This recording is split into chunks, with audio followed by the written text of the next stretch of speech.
you know, pen and paper. We're writing this stuff down. What's important to the client? Why is that important to you? We have that in there a lot so that we can understand the client's why, and their pain. And once we know this, when we present the offer, we present it in a way that it talks to the client's problems. The main one first, second, third, fourth. We address all of their problems as this is the solution to fix this thing. This is the solution for that. Okay? To fix the next one, this is a solution for that. So it's tailor-made, right? It shows that we've been listening. It shows that we can really help this person. Remember, we future-paced them with pain. So they've gone into a future that they don't want to go to, right? So they're now looking to make change. So presenting the offer has to be tailor-made to the client's pain and to the client's gain. Does that make sense, guys? Does this part make sense as well? Yeah? We're not just going to willy-nilly throw a solution at them. Oh, this is for you. And it's the same solution for one size fits all. It's not. No.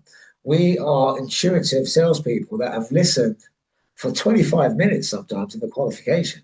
That's why this is important, you know, and clarification is important, yeah?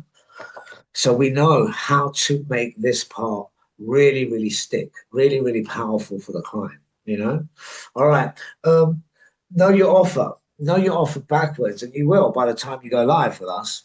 You'll know your offer in a way that you can present it different ways to this person, different way to that person, because we're all unique.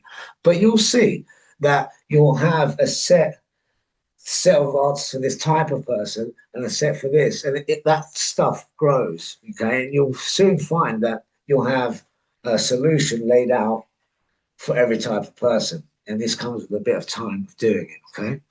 All right, but we equip you with the answers and the questions, more importantly, to get the answers that we're looking for, okay? Right, question, who knows what a tie down is? Anybody know what a tie down is? Anybody? What's a tie down? Anyone? It's old school, this one. Thanks, Alison. No? No? Okay. It's rhetorical, guys. Commitment, kind of cursing, yes. Yeah, it's not when you get a client, you tie them down. You don't physically do that, okay? It's a tie down is an expression. When we're presenting, remember the trust bubble? Remember the trust bubble, day one? When the client's talking, the trust bubble is growing of you, okay? When we're talking, the trust bubble is going a little bit lower.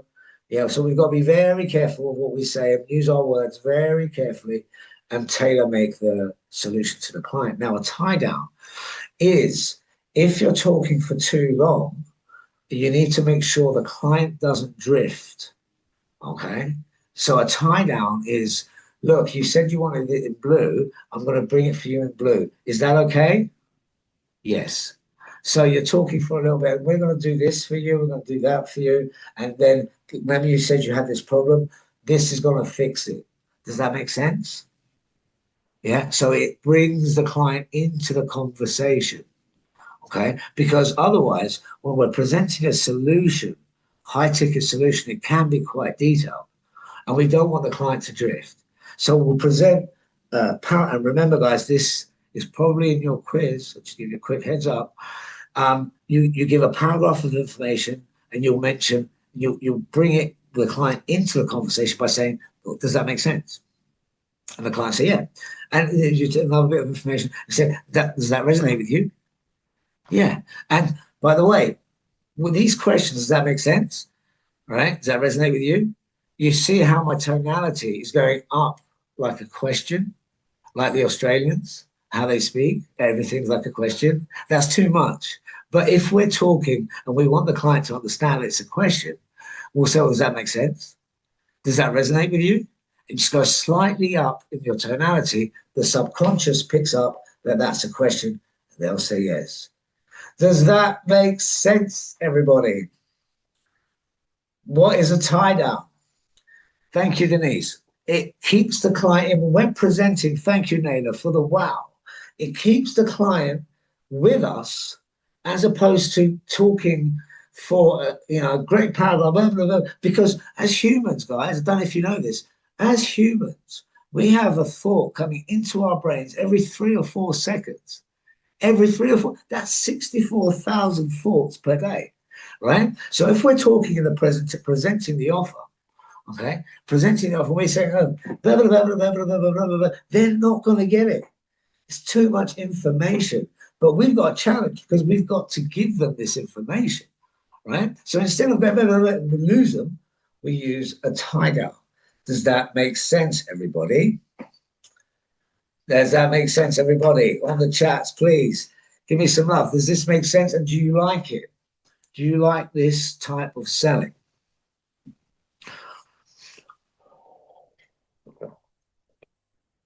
I love that. Thank you, Stella.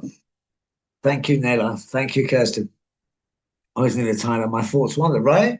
We do. We every 3 to 4 seconds, we've had various in this conversation, right?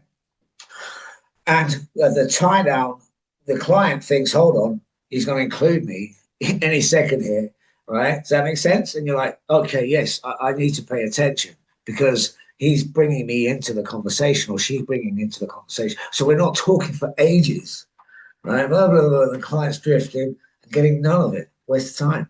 So tie downs are super important. Okay, guys? So what is a tie down? It brings the client back into the conversation. Yeah. Is that okay? Does that sound okay so far? Yeah, does that make sense? Yeah. Yeah. Does that resonate with you? Right? Tie down, super important. This is part of presenting the offer. Okay, tailor-made, based on the client's offers. Base your presentation of the offer on the client's hot buttons. What's important to that client? Yeah. Know your offer so you can present this in many ways. Okay. Okay. What we got here? You tie us all down by 22 quid. I've never been able to focus on class this long. This is great. Oh, Denise, thank you. Yes, I'm using everything that I'm talking about. I use it in everyday life as well. I don't tie down my fiance and say like, we use this stuff because we know it works. It's psychological from human to human. Honoring people brings the best out of them. The law of reciprocation, give something of value to someone first and get something of value back. No, it's not a manipulative thing. It's just a nice way to be. And I find that it works really nicely. People give you a lot of good stuff. Okay. So thanks, Denise. Great feedback. I appreciate that. Right. So next step. Now, the temperature check. Step number 7, the temperature check. And the last step for tonight, guys. This shows you, after you've presented the offer, after we've been through the qualification, tied everything down, blocked the objections rather, right? We've got the unconscious rapport. Now we're at the stage before we talk about the investment, okay? We want to flush out any other objection that might be going on in the client's mind, okay? So we ask with a temperature check on a scale of 1 to 10, 1 being I'm not really keen on this at all, 10 being I'm really excited and I'm ready to get started with you guys. Where are you on this scale? Okay. Because if the client is super excited, they'll say a 9 or a 10. And remember, this is investment aside because they don't know how much this is yet. We haven't spoken about money yet. Excuse me, because, and this is important, guys, a high ticket solution, $5,000, $10,000, $50,000 on one side of the scale. I'll move up the camera. On the other scale is what's in it for them, right? And when you start at 10K here, it's very heavy. So if we were to say at this stage of the conversation when we just met, oh, it's going to be 10K, what for? It's very heavy. The more we speak, the more we see the client sees the value, and the more they start to see, well, this could change my life, and the 10K becomes less relevant. Okay, so we never talk about the price at the beginning because it's like that, right? What for? So there's ways if somebody asks you for the price, we'll tell them the truth. Look, I shouldn't be telling you the price until you know what's in it for you, until you know what you're going to get, right? So we're always very honest, but that rarely happens. But just so you know, the more we talk, the more it's going to transform the client's life, the more or the less important that 10K is, right? So the temperature check is investment aside on a scale of 1 to 10, 1 being I'm not really interested in what this guy is showing me, or 10 being I'm ready, I love this. Where are you, Mr. Customer, on that scale? And if they say 9 or 10 out of 10, they're good to go. We can progress to the next stage because it's investment aside, you know? They can't be a 10 out of 10, or a 9 is accepted because there's still investment aside. Anything lower than a 9, an 8, a 7, a 6, right, is the perfect opportunity to say, and I'm going to show you guys this in a video in a second, okay, so you can see it yourself. It's got to ask the client, it's got to flush out, okay, if they're a 7, what can it take you? What's missing, Mr. Customer? What's missing? You said you're a 7. What would get you to a 9 or a 10?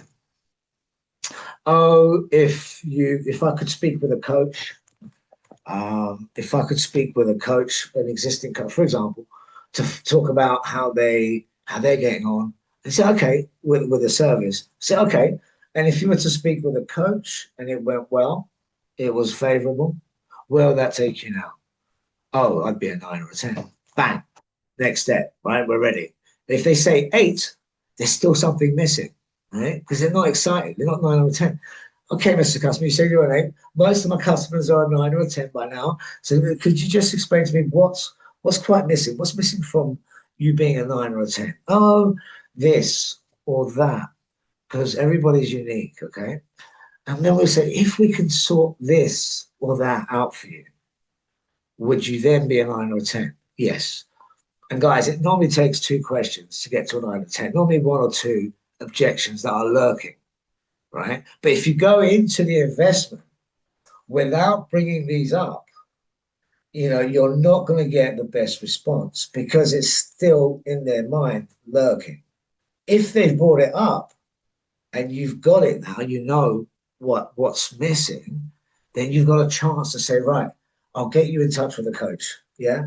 And they'll go, yeah, brilliant, fantastic. And then you can advance the sale, not a 1 call close. This is an example of advancing the sale.